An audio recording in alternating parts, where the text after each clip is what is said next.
Stress ಇದ್ರೆ ಅದು relief ಆಗ್ತದೆ ಫಸ್ಟ್. ಕಣ್ಣು ಕಾಣ್ತಿರ್ಲಿಲ್ಲ, ರಾತ್ರಿ ಹೊತ್ತು ತಡಕಾಡ್ತಿದ್ದೆ, ಇವಾಗ ಚೆನ್ನಾಗಿ ಕಾಣ್ತಾ ಇದ್ದದೆ. ನನಗೂ ಬ್ಯಾಕ್ ಪೇನ್ ಇತ್ತು. 1 ವರ್ಷ ಆಯಿತು. 1 ವರ್ಷದಿಂದ ಯಾವುದೋ ತೊಂದರೆ ಇಲ್ಲ ನನಗೆ. ನಾನು ಗಂಗೋತ್ರಿಯಿಂದ ಬಂದದ್ದು. ಓಂ ನಮಃ ಶಿವಾಯ.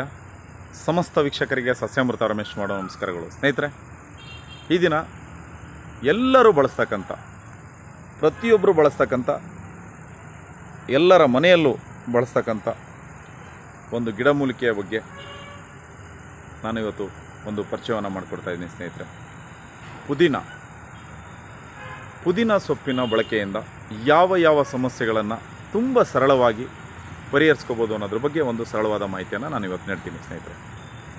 ಅತಿಯಾದ ಶೀತ, ತುಂಬ ಶೀತ ಆಗಿರ್ತದೆ, ಶೀತ ಹೋಗ್ತಾನೇ ಇರಲ್ಲ, ನೆಗಡಿ ಆಗಿರುತ್ತೆ, ನೆಗಡಿ ಹೋಗ್ತಾನೇ ಇರಲ್ಲ ಅಂತಕ್ಕಂಥವ್ರು ಈ ಪುದೀನ ಸೊಪ್ಪನ್ನು ತಂದು ಚೆನ್ನಾಗಿ ತೊಳೆದು ಇದರ ರಸವನ್ನು ತೆಗೀರಿ ಸ್ನೇಹಿತರೆ. ಚೆನ್ನಾಗಿ ತೊಳಿಬೇಕು, ಶುದ್ಧವಾದ ನೀರಿನಿಂದ ಇದನ್ನು ಚೆನ್ನಾಗಿ ತೊಳೆದು ಇದರ ರಸವನ್ನು ತೆಗೆದು ಒಂದು 2-3 ಟೀ ಸ್ಪೂನಷ್ಟು ರಸವನ್ನು ತೆಗೆದು ಇದರ ಜೊತೆಗೆ ಶುದ್ಧವಾದ ಜೇನುತುಪ್ಪವನ್ನು ಬೆರೆಸಿ ಪ್ರತಿದಿನ ಇದನ್ನು ಏನು ಮಾಡಬೇಕಂತಂದರೆ, ಮಲಗೋದಕ್ಕೆ ಮುಂಚೆ ಊಟ ಎಲ್ಲ ಆಗಿರಬೇಕು, ಊಟ ಎಲ್ಲ ಆಗಿ ನೀರೆಲ್ಲ ಕುಡಿದು ನಂತರ ನೀರು ಕುಡಿಬಾರ್ದು. ಇದರ ಸೇವನೆ ಮಾಡಿದ ನಂತರ ನೀರು ಕುಡಿಬಾರ್ದು ಸ್ನೇಹಿತರೆ. ನೀರೆಲ್ಲ ಕುಡಿದು ಇರಬೇಕು.